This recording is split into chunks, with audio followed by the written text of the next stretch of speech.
All right, baby, we're live. We're doing this thing, man. We're podcasting live on the internet. We're rolling the dice. We're letting it breathe. We're connecting to Facebook, and then we're getting it started, baby. And I'm going. Good. Welcome in, everybody. It's the Mile High Huddle podcast, returned on this Thursday night. I'm your host, Chad Jensen. With me, my fellow football priest. You know him, you love him, Zack Kelberman. Zack, we knew going into this week, Vance Joseph was going to be a hot ticket item, and sure enough, he has been. We surmised that Davis Webb would get some sniffs, but Darren Rizzi is getting some head coaching interest, and then rumors springing up around Dallas regarding one Jim Leonhard to fill their now vacant defensive coordinator job. That's the scuttlebutt. What do you make of this? I mean, are the Broncos at risk of losing three key assistants, or how do you think this is going to shake out? If I'm the Broncos, I'm reassigning Joe Lombardi and promoting Davis Webb to OC so I can keep him. But I would assume they would want to keep Jim Leonhard, Chad. They protected him last offseason. He would be the DC in waiting. I would assume if VJ left, the biggest surprise news was, as you mentioned, Darren Rizzi. I'm not sure what the Giants saw in him enough to give him a head coaching job. Maybe it's a secret interview for a special teams coordinator job or assistant head coach job. I don't know. I know there's a familiarity and a history with their GM, Joe Shane, as well. That one came out of nowhere to me, though. Yeah, I mean, he had a lot of support from the New Orleans locker room after he served as the interim when Dennis Allen got fired last year. But the Saints never really seriously considered him. He got an interview and all, but he wasn't really in the conversation. And then you come to Denver and you're thinking, all right, here comes a competent special teams expert, going to massively upgrade the third phase for Denver. If you're in an interview and you're actually talking to people who know football, it's kind of hard to point to any one element of the Broncos special teams, Zach, that was improved year over year with Rizzi in the chair, so to speak, instead of Ben Kotwica. So like you, I'm not sure about that one either. But what concerns me the most is the Jim Leonhard thing, because VJ is going to go. He's going to get a job, guys. One of these jobs will be offered to Vance Joseph. And you need to have that defensive coordinator in waiting, a guy. Well, I guess it doesn't have to, Zach, be a guy in waiting like Jim Leonhard, but the reason I like him, aside from what he's already proven as a defensive mind, what he did with Wisconsin, how good that secondary's been with him as the coach, but he knows the system. He knows all the nomenclature, the verbiage. If VJ walked out the door and Jim Leonhard just stepped in as the new DC, you're not really creating that much change relative to the players and what strain it would put on the guys. We'll see what kind of play caller he is in the moment and how good he is at his job, but it would be easier on the organization. That's my concern. Yeah, I mentioned this on KK for anyone who was around Tuesday. It's a matter of if you believe, like I do, that the players make the scheme, not the scheme doesn't make the players. Then if Jim Leonhard does step in, like you said there, I think the production would be comparable, if not better. So I'm not worried about a drop off. And that's why I think the Broncos should try to protect him once again and not have any prying eyes exploring Jim Leonhard. Some hellos here. We got the Papa Bear jumping in. Look, we're twinners today, David. You and I, we're bucking them. Buck them, baby, with a B. Great to see one of our community mavens, Mount Rushmore superstars, David McElrath, the Papa Bear, saying, good evening, Broncos country. Have a great show. We shall strive. We shall try. Thank you, brother. Really good to see you. We got the Duchess in the house. Hi, fam. Good to see Hi, you. Michaela. Hope you're doing well. We got Taylor Christensen, a dear member and a superstar, saying, Rizzi can go. So many DB coaches getting interviewed. Yeah, if Rizzi goes, Zach, pick up the phone, he called Ben Kotwica. Hey, dude, I was wrong. You want to just kidding. That would never happen. But he did a good job. I'm sorry. Outside of one play, Zach, and Arrowhead, which proved to be pivotal. You can't have it. But otherwise, his body of work is pretty impressive. And if Darren Rizzi wasn't buddies with Sean Payton, would he even have the Broncos special teams coordinator job? Probably not. That's also what kind of pisses me off about the Joe Lombardi, Davis Webb situation, Chad. Only the Broncos might lose a young ascending coach because Joe Lombardi is BFFs with Sean Payton. I hate cronyism, personally. 'Tis the way of the world, I suppose. But yeah, I mean, the Broncos, the wolves are out. They're circling the wagons, so to speak. And Sean Payton, I mean, he knows that's the way it goes when you're a successful team, let alone Zach, a number one seed, let alone a number one seed that's a couple of years ahead of schedule relative to the rebuild and the path to getting back to being in the one seed conversation. So, it's charge it to the game. It's something I'm sure Sean Payton has anticipated, but these are some key lieutenants. And look, we haven't even focused that much yet tonight, anyway, on the Davis Webb conversation. If he ends up getting wooed away, look, you could offer him an offensive coordinator job and say goodbye to Joe Lombardi, but what's that going to do in the face of somebody who knows, maybe Baltimore, maybe someone else saying, hey, you want to be our head coach? He's like, adios, I'm going to go be a head coach. You know what talks the loudest, though, is always, Chad, you mentioned a way of life. It's this. So maybe the Walton Penners have to step in and offer Davis Webb a bag, maybe give him a title. I know Darren Rizzi has that now, assistant head coach. Maybe give that to Davis Webb, promote him to OC, reassign Joe Lombardi, and hope to keep the band together, the young band together anyway. We got the Duchess jumping in off the top rope with a very generous super chat. We love you. Thank you so much, Michaela. She says, losing our entire coaching staff is going to hurt a lot, not going to lie. But here's the most important thing. You still have Sean Payton. And as long as you have Sean Payton, the show goes on.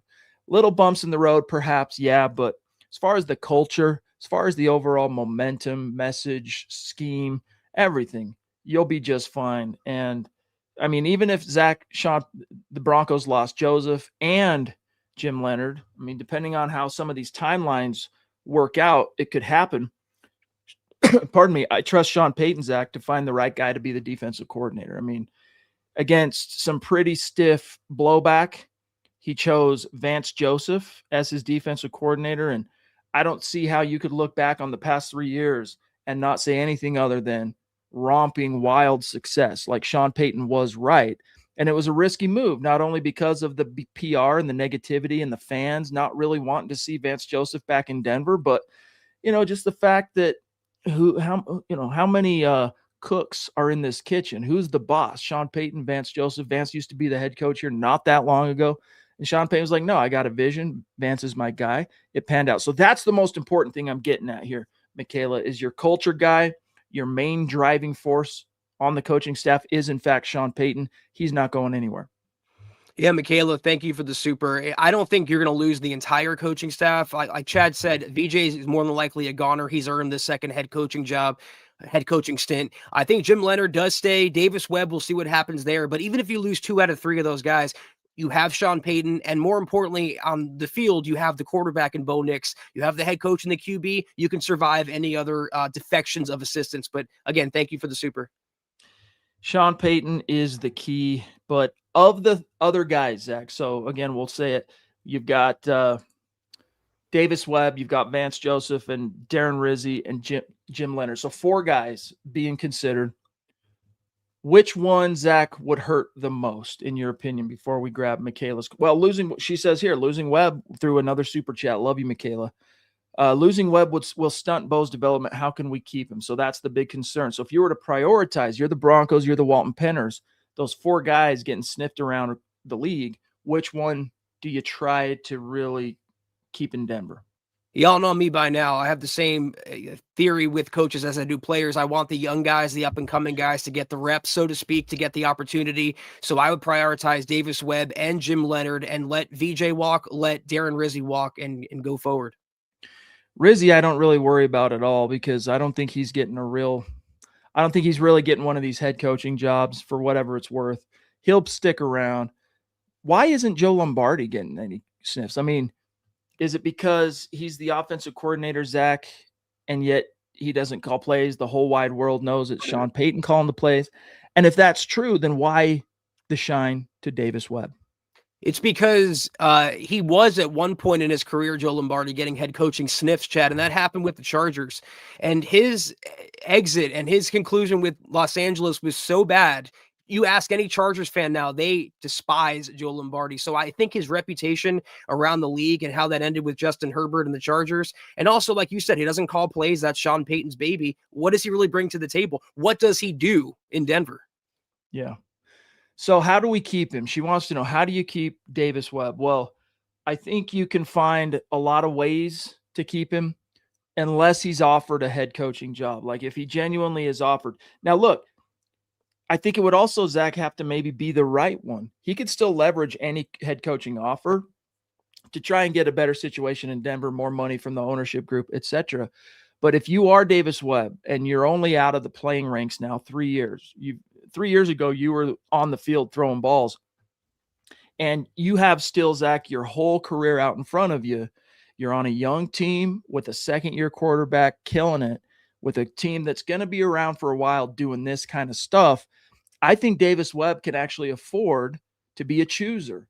Even if he had multiple offers, unless you're getting one of these jobs, Zach, that has the built-in culture / quarterback like Baltimore, I would argue even the New York Giants job is quite attractive.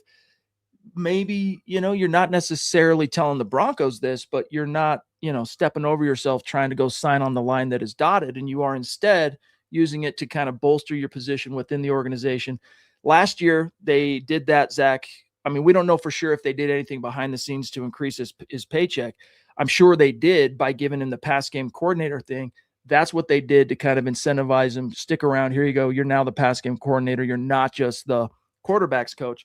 They could come up with something similar, even if it's just a monetary thing.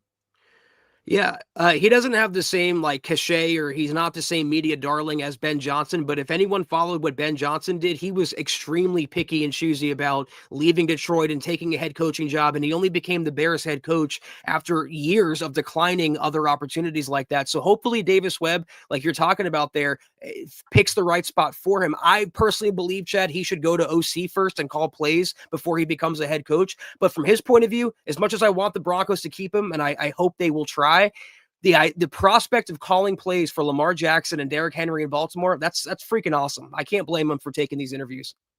Guys, we got lots more to get to, lots more, including seeing what's on the members' mind here in the chat. But first, guys, listen up.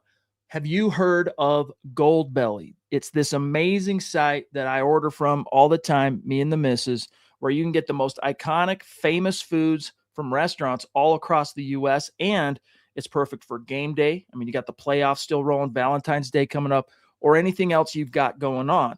This is seriously, guys, amazing. Goldbelly will ship you iconic Chicago deep dish pizza from Lou Malnati's, the original buffalo wings, guys, from the Anchor Bar in Buffalo, Guy Fieri's unbelievable trash can nachos, real actual Philly cheesesteaks, or even the legendary Franklin barbecue straight from Texas to your door. And with Valentine's Day coming up, they also have great gifts like award-winning dinners from Peter Luger Steakhouse, world-famous macaroons from La Durée, and even the exact cake served at JFK's wedding to Jackie O.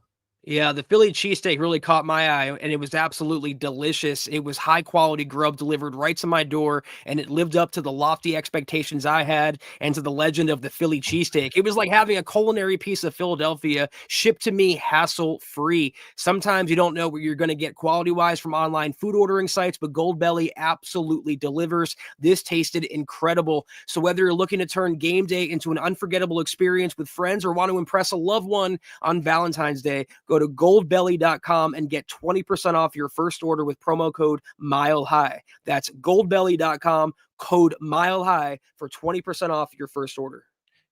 It really is next level, guys. All right, back to the chat we go. We got Tucson Phil checking in. What's up, brother?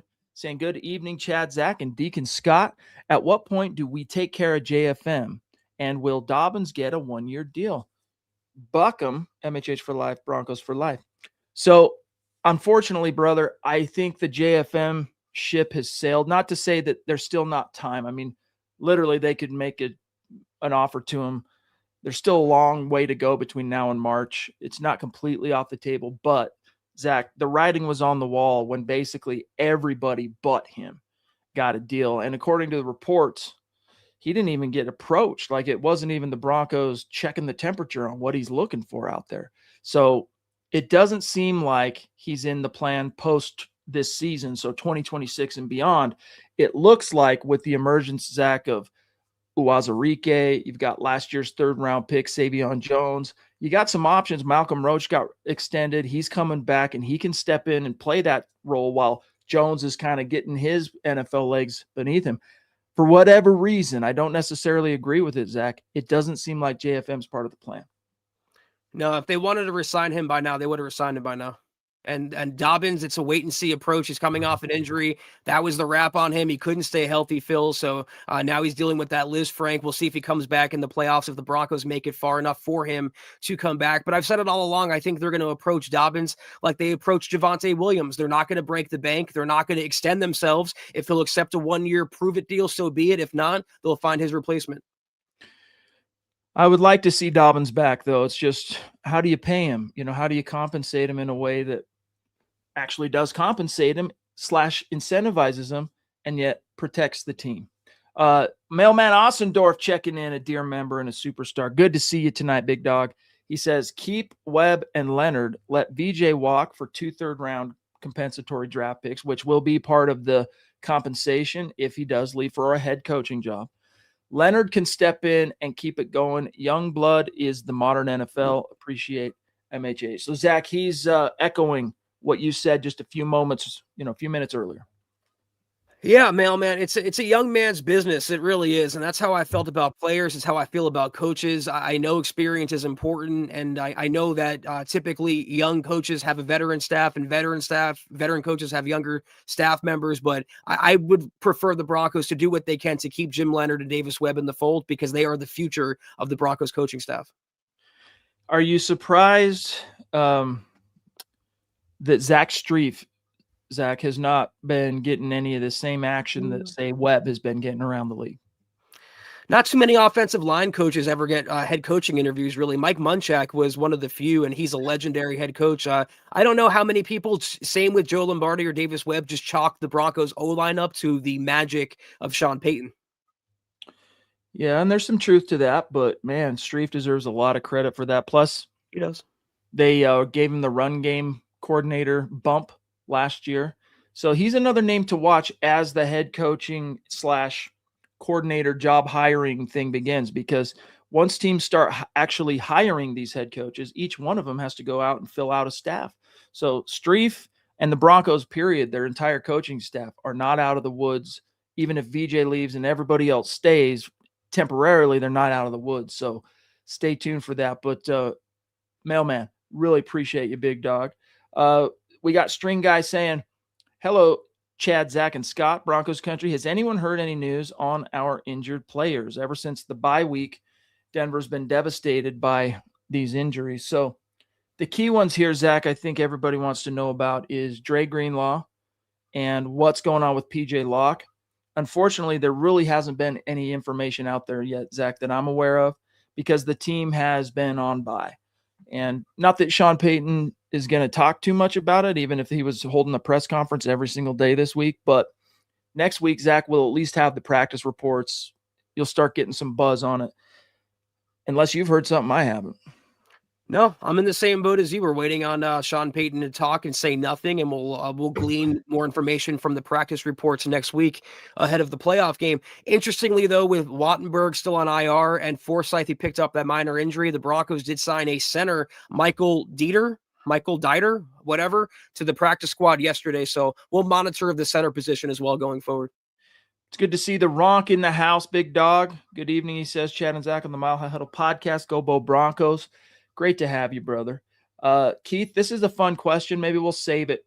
We'll save it for toward the end of the episode. When did everyone become a Broncos fan? We can talk about that. And look, we're just not the same team we were, and it's the injuries that worry me. Roger says it worries me the most going into the playoffs, no matter who we play.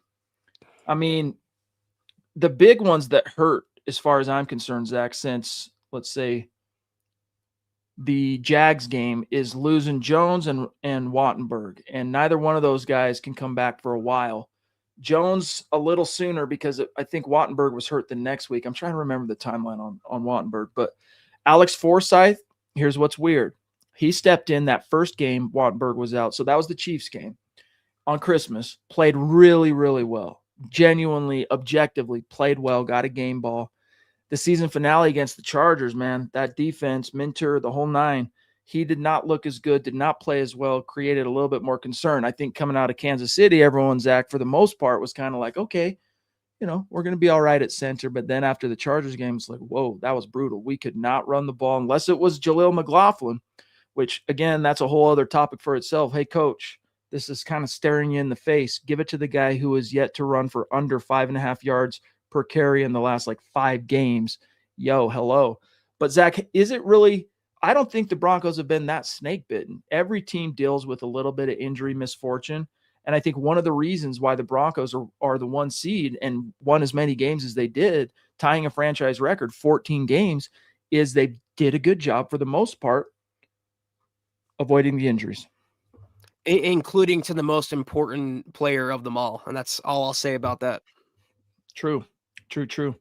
Okay, well, let's see. Ronk, in case you guys missed it, the Dolphins fired Mike McDaniel. And Zach, what was your take, not only on McDaniel, but the Ravens firing John Harbaugh, really, after 18 years? What did you think of that?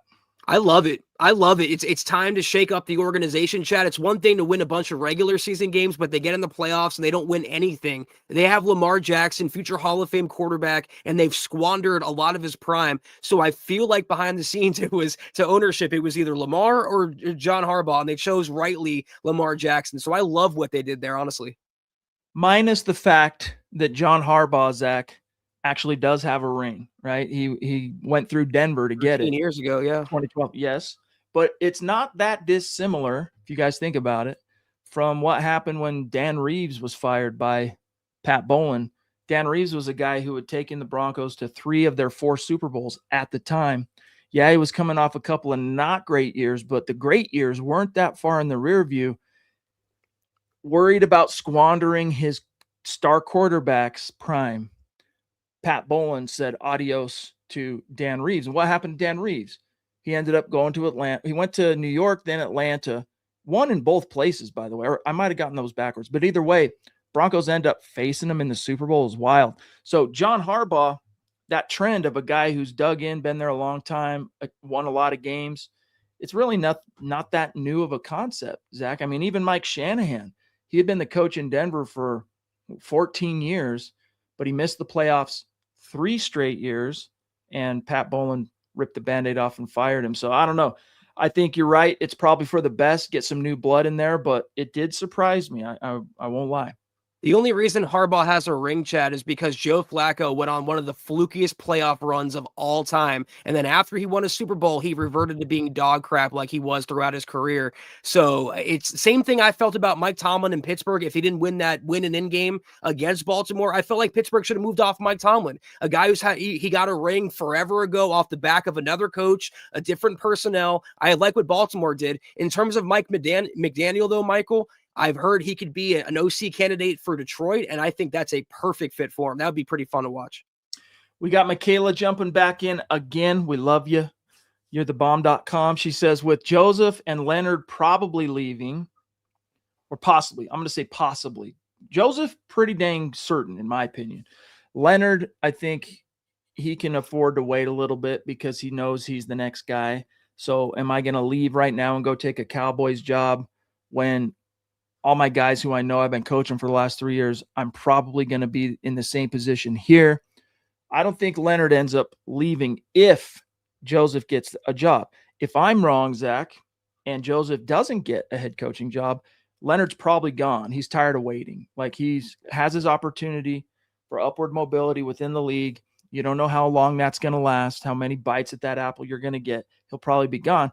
But just to humor Michaela, who would be a good candidate at defensive coordinator if both these guys weren't an option?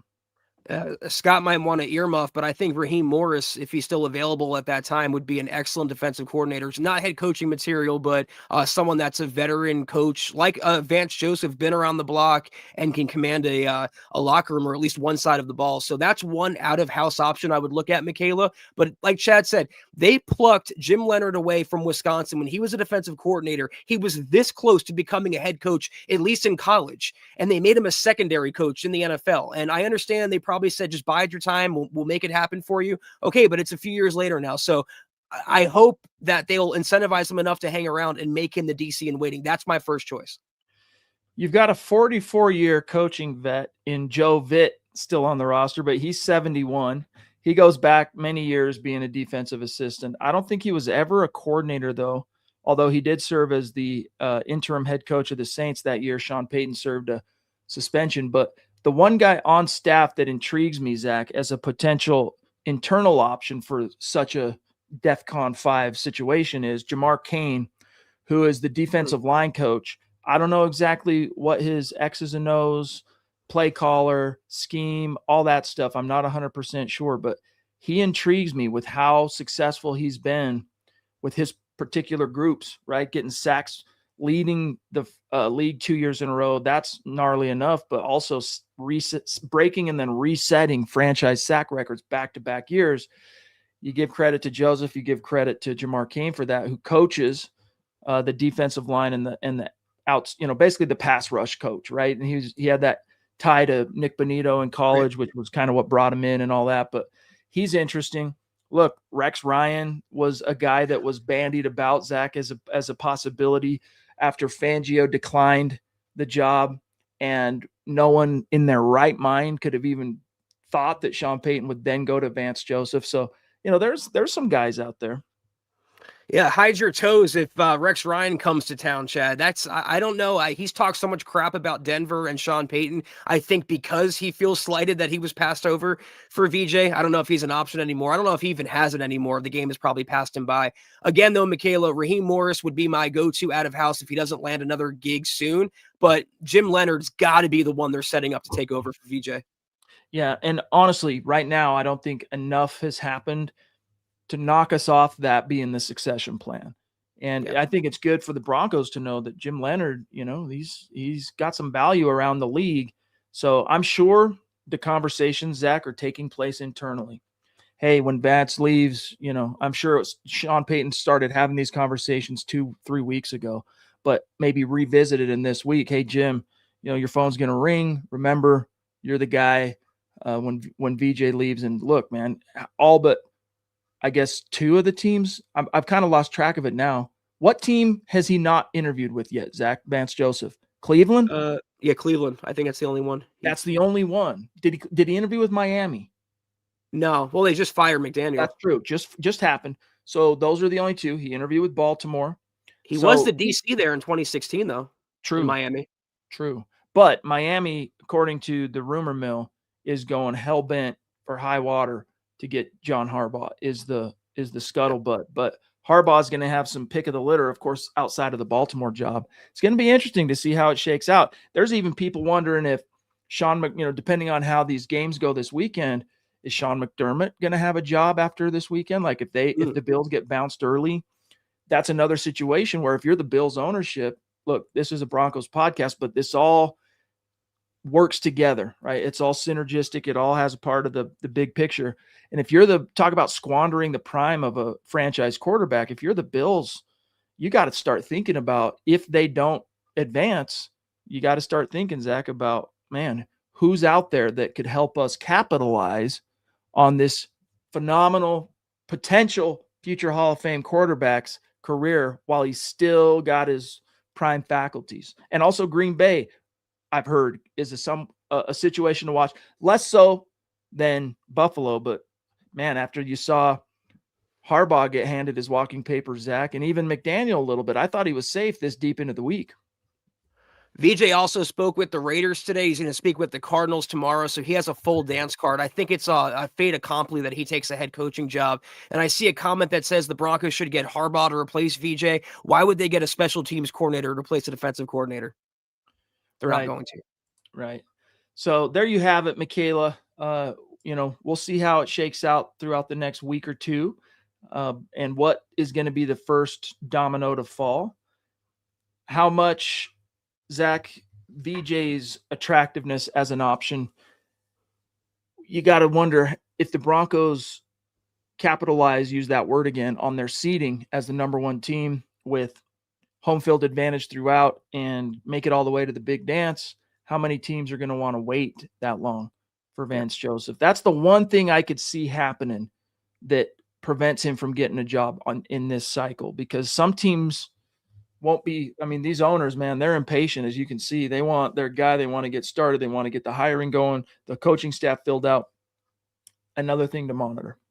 And let's just be real too. Among all these interviews, we have to discern what's legitimate and what's not, considering the Rooney Rule that's in the NFL chat and VJ being a minority candidate. So I think for sure, like a comment said, he would love the Ravens job.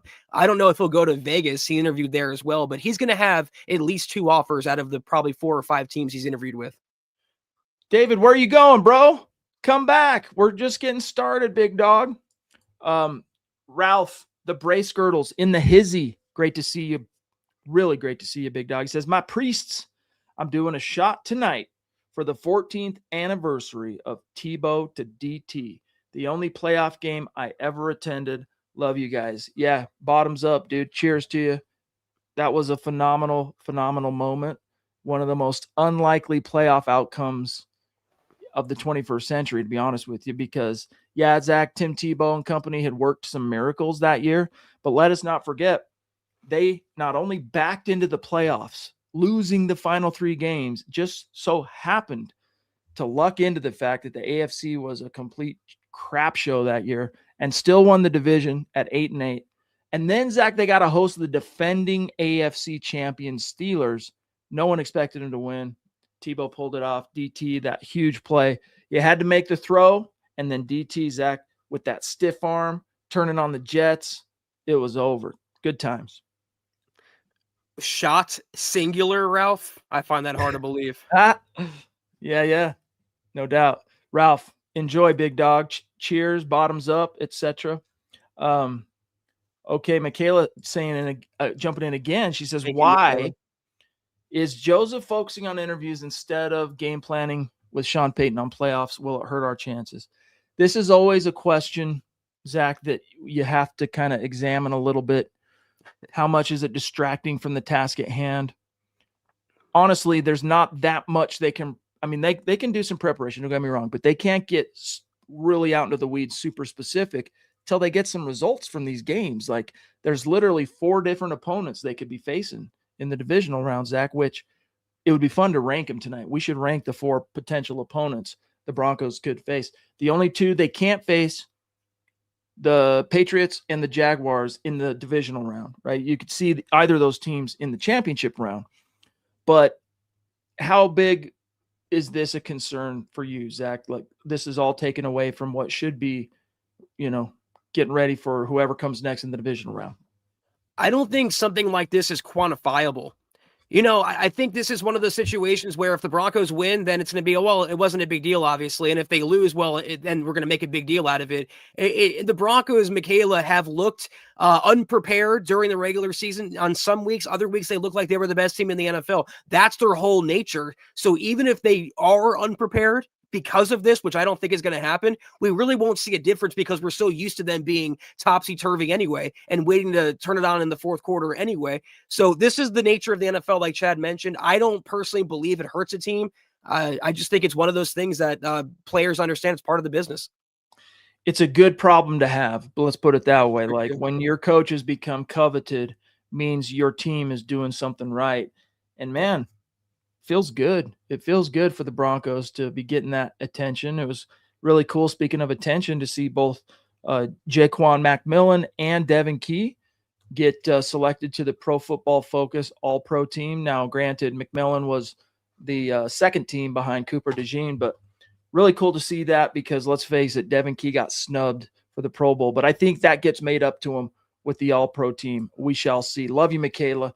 George, thanks for all the information on all the openings in the league. Broncos for life, MHH for life. Hit the thumbs up, guys. You the man. Appreciate you, George. Pearl says, a dear member, the Raiders will have a problem getting a head coach with all the stuff going down. Yeah, that's Zach. The one thing that makes that an attractive job is they got the number 1 pick. How much Tom Brady plays into the pitch, like, oh, we're going to go somewhere where Tom Brady's involved in any way, shape, or form, which, by the way, I don't get how he can be involved like that in the league and still be a guy who does color commentary on the broadcast and stuff. Like, that's a whole different topic. But what do you think? The Raiders going to be like the last team to get a guy? Probably not. I think the Cardinals are probably the last one to get a guy. It's totally irrelevant franchise. The number one pick, Pearl, even if the Raiders have it, is actually very attractive for a coach. They'll probably take a quarterback. And if they get an offensive-minded coach as well, they have Ashton Jensen, they have Brock Bowers. You'll draft your quarterback. On defense, you have Max Crosby still for as long as he's going to be in his prime. It's, as much as we hate them, it's not the least attractive opening around the league. Very true. Interesting. I mean, and one thing to think about, no one wanted that Rams job that Sean McVay got. Like that, for whatever reason, it lingered. A guy that no one would have thought was a bona fide contender for a coaching gig, a head coaching gig, Zach, goes in there, interviews kind of like last guy in, way late into January, and they were so blown away. They're like, we can't let him even leave the building. We're going to hire him now. So, if Arizona finds a guy like that, it could help them. Same with the Raiders, but I think the Raiders are going to Raider. Their days in the sun are long in the rear view. Todd Ostendorf, Mike Shanahan did not have as many move on to head coaching positions during his time. Coob is all that comes to mind. Coob comes to mind, but it was a different time. Back then, you didn't get sniffs opportunities as a head coach unless you were a coordinator or a former head coach.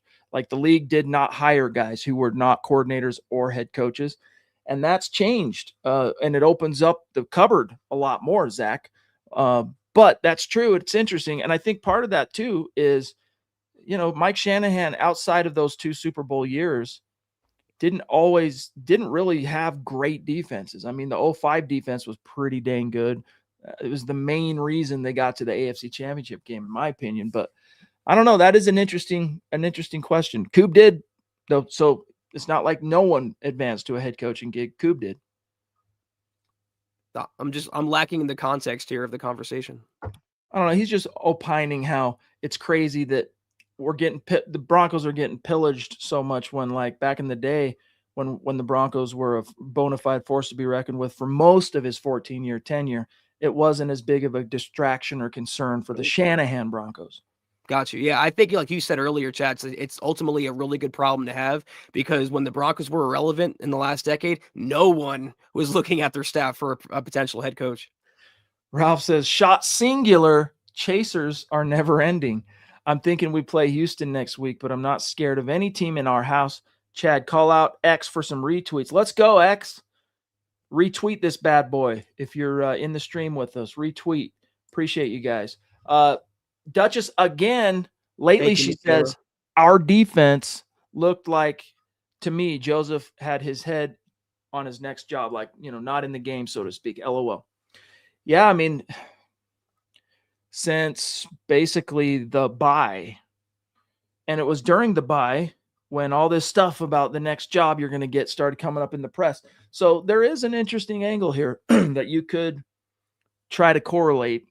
We don't know how true it is because we're not a fly on the wall. But the Broncos defense, Zach, Eric did a nice breakdown on it last week, just showing how since the bye, what they did up to the bye and then how they produced after the bye. It's a big difference. More points, more yards, less sacks. Yeah. And you got to hope that maybe this bye shakes them back to the pre-original bye form. Yeah, Michaela, I don't know what it is. It might be that they look like they took their foot off the gas after the bye week, like they just can coast to a victory because of their resume to that point of the season. They haven't counter-adjusted. VJ hasn't, as a defensive coordinator running the scheme and the game plan, hasn't counter-adjusted to what the Washington Commanders put on film. They should have won that game, if we're being real. If it wasn't for Nik Bonitto making an incredible play, the Commanders with Marcus Mariota and Cliff Kingsbury, Chad, who was just relieved of his duties, by the way, in Washington, they would have upset the Broncos, and they put the blueprint out there. So I hope VJ, like Chad said, Michaela, can counter adjust now.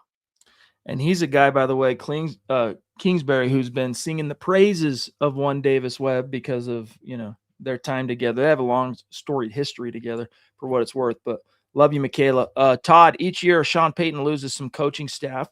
It's a tribute to how well Sean has done in putting together a staff and developing them. Yeah, no doubt about it. String guy, I was talking to a Steelers fan today. He expects them to lose to the Texans. But if they don't, he expects to lose to Denver. Making it to play the Broncos would make their season. Yeah. How are you feeling now, Zach, with a few days? Rank the opponents. So the one that you would like to see the most as Steelers. like number one down to the one you'd like to see the least. Steelers, Bills, Texans, Chargers. I would rank those in that order. That's exactly what I had. Yeah, man. The Chargers just, someone said it earlier in the chat. It's so true. They just have their number. Now, eventually Blind Squirrel finds a nut, and you give Sean Payton enough cracks at something, he's going to eventually get his. That's the one thing that gives me, Zach, a little bit of confidence. If our gut is right and the Chargers go in and shock the Patriots, who, look, Patriots haven't really played anybody. And, I'm just still not convinced they're bona fide. Now, if they beat the Chargers, I'll be a lot more convinced that they are like a genuine force to be reckoned with in the tournament. But I still think the Chargers go in there and upset them. And if the Chargers win, guys, it doesn't matter how any of the other games shake out, because they are the lowest seed. They will be the team to advance to play the 1 seed in the divisional round, your Broncos. That's right. I'm completely with you. I do think the Chargers pull off the upset and they come back to Denver for round 3. And maybe you're right, Chad. The odds would favor Denver this time, but it's going to be a competitive, fierce game that probably comes down to the wire, as they always do. Yeah. Clifton on Facebook says, bring Harbaugh in as our VJ replacement. Give him a head coach break.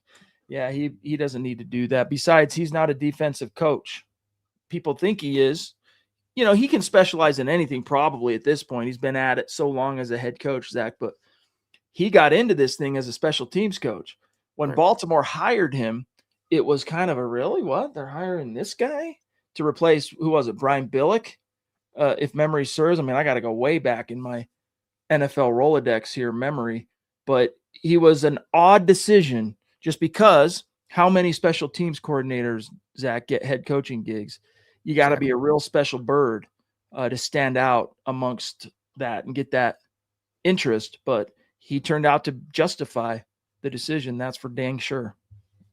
You have to be a true leader of men when you don't have a specialized offensive or defensive role. And I guess he was in Baltimore, but he'll have the pick of the litter now, Chad. You mentioned the Giants job is available to him, and we'll see what happens with that.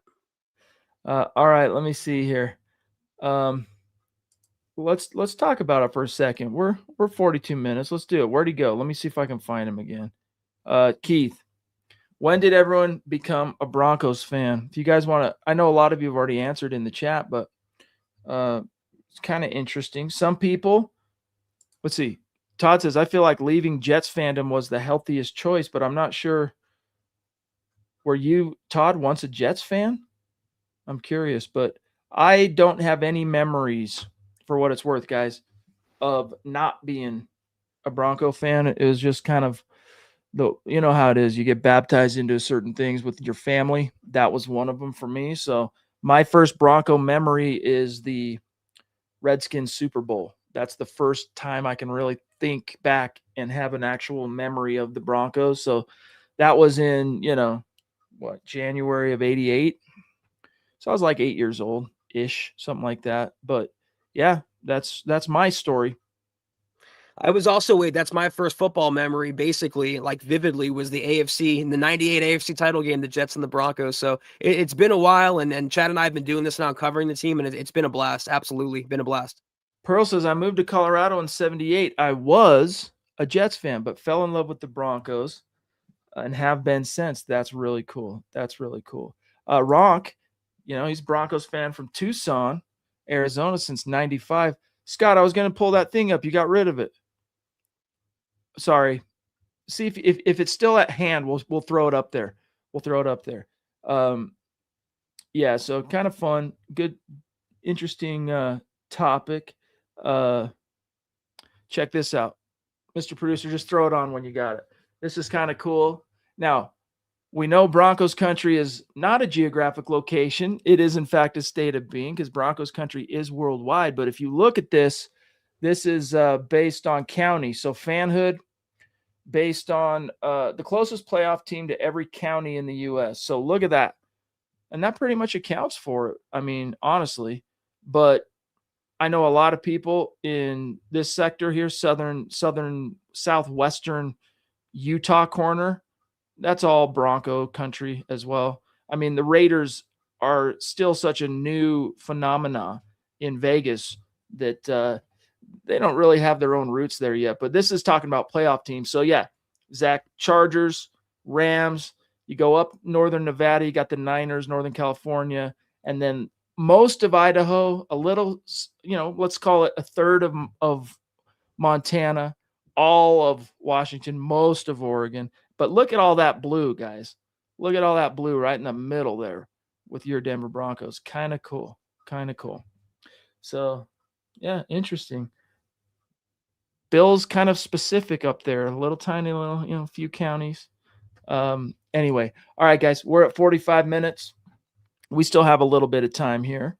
But any burning questions, topics, get it in the chat, and we will get to them before we leave. I'm going to get current and come down to the bottom here.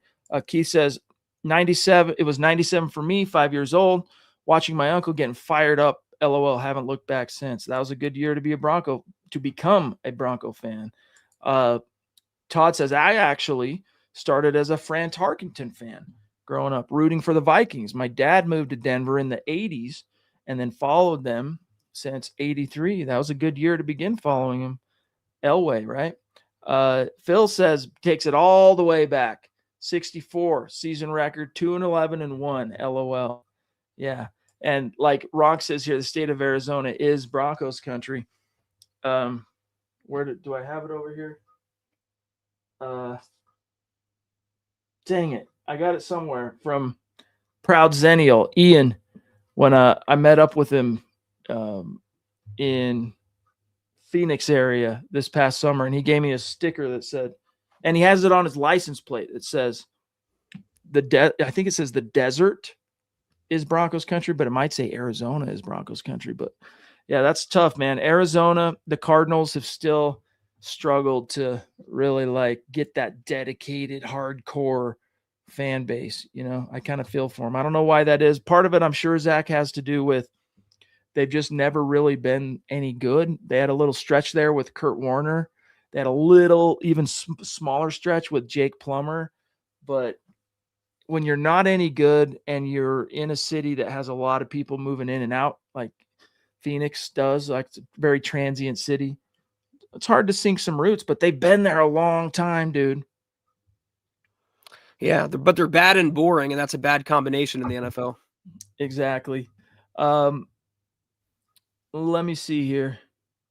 String Guy says, I started out a Vikings fan when Fran Tarkenton was playing QB, then switched to Denver when I moved to Colorado in 1982. Really cool.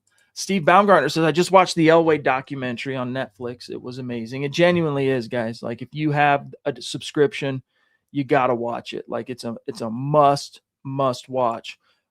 Moo Breezy, I became a fan 11 years ago at the age of 11, the year right between the Broncos losing and winning a Super Bowl. So 2014, that season, the third year of the Peyton Manning era. That's cool, dude. That's very cool. I'm just seeing here if we got any more. Michaela's first memory, or it was the 49ers Super Bowl, so that would have been January of 90. Boy, oh boy, was that a toughie. That was tough, dude. M. Blex, February 6th, 1984. That's when he became a Broncos fan. That's probably his birthday, I'm guessing, right? Ralph says, Harbaugh would go work for his brother before us.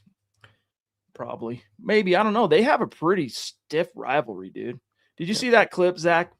This is neither here nor there, but that clip that right before the season finale slate of games, all the head coaches, hey, what coach coaching this weekend has more? I don't think they prefaced it as was a quarterback, but just what coach has more career rushing yards in the NFL than Bo Jackson. Did you see that? Isn't it Jim Harbaugh? It is Jim, and it goes all around. And John, of course, gets the most like screen time. He's like, "Is it this guy? No, I can't be that guy." He's got going through the divisions, like da da da da da. It has to be told to him that it's his baby brother Jim. Then it's like, "Oh, how could I forget?" You know, those guys do have like a kind of gnarly, super competitive, like that's how they show their love type of thing in that family.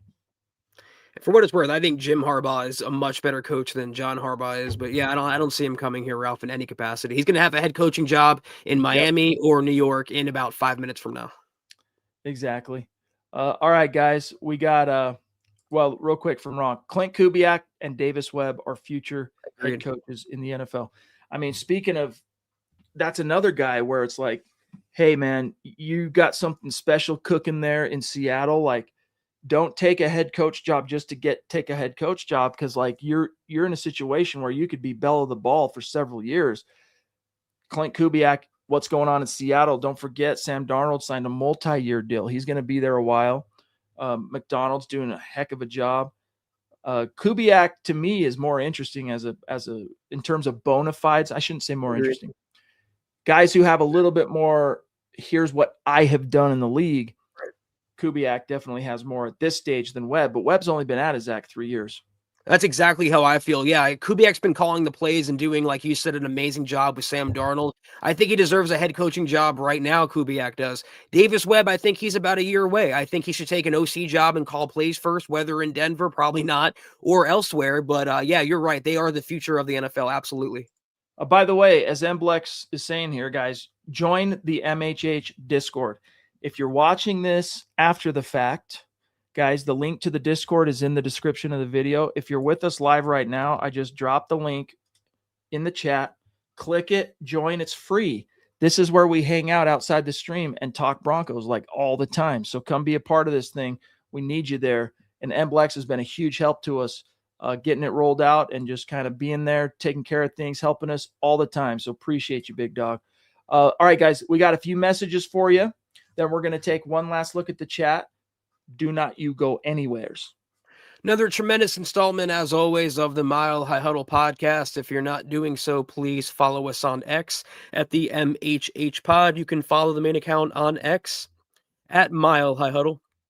Chad at Chad and Jensen, myself at Kelberman NFL, and Scott, our producer, at Scout Kennedy.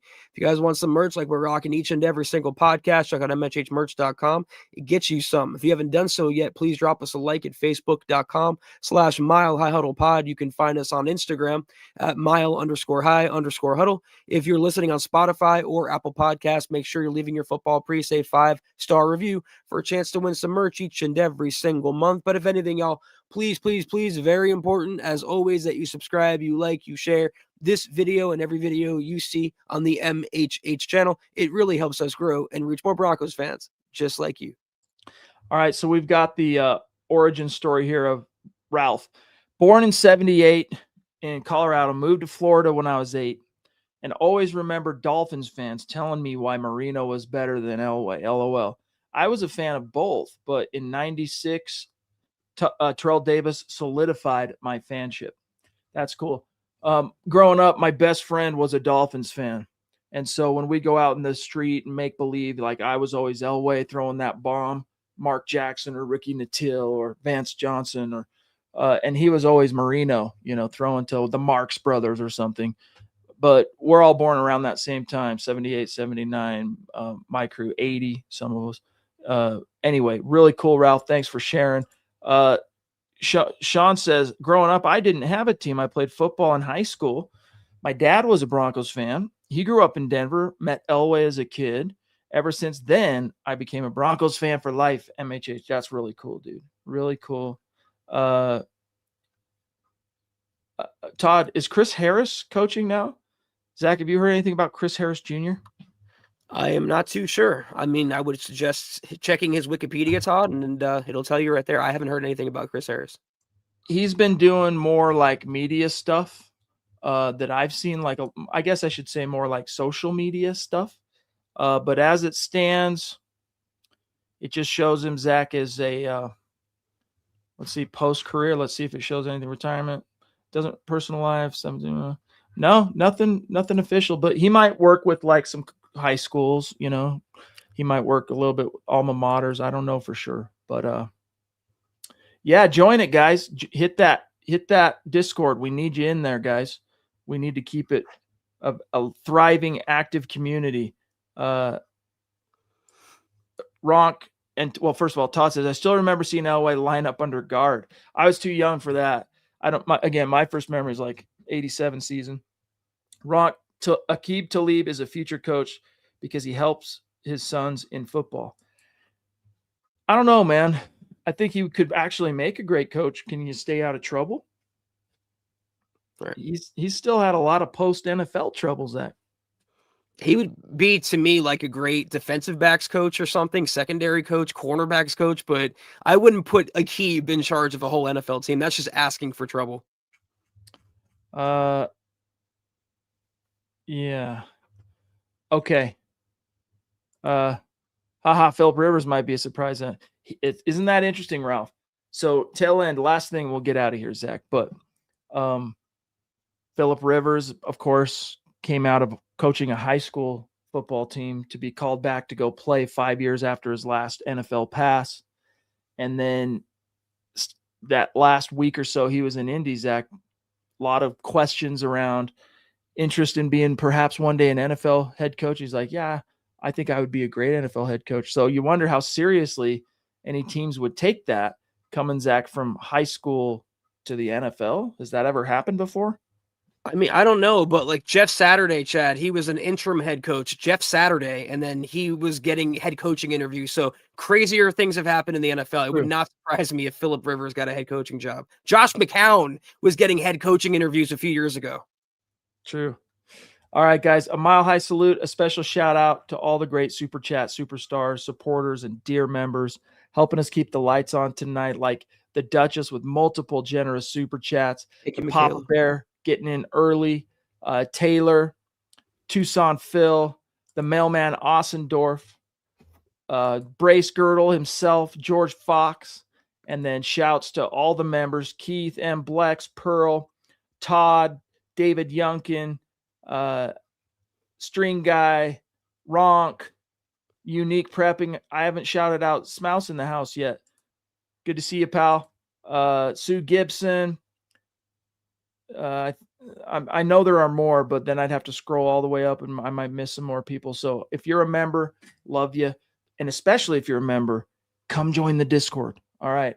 Much love and respect. Zach and I will see you on Sunday. And I'll see you on Saturday for some Exercising the Demons, which will also include a segment, Broncos Book Club. I'm putting those two things together. Saturday for the members, 2 p.m. Mountain, 4 p.m. Eastern. Have a great start to your weekend. We will see you Sunday. Take care. And as always, go Broncos.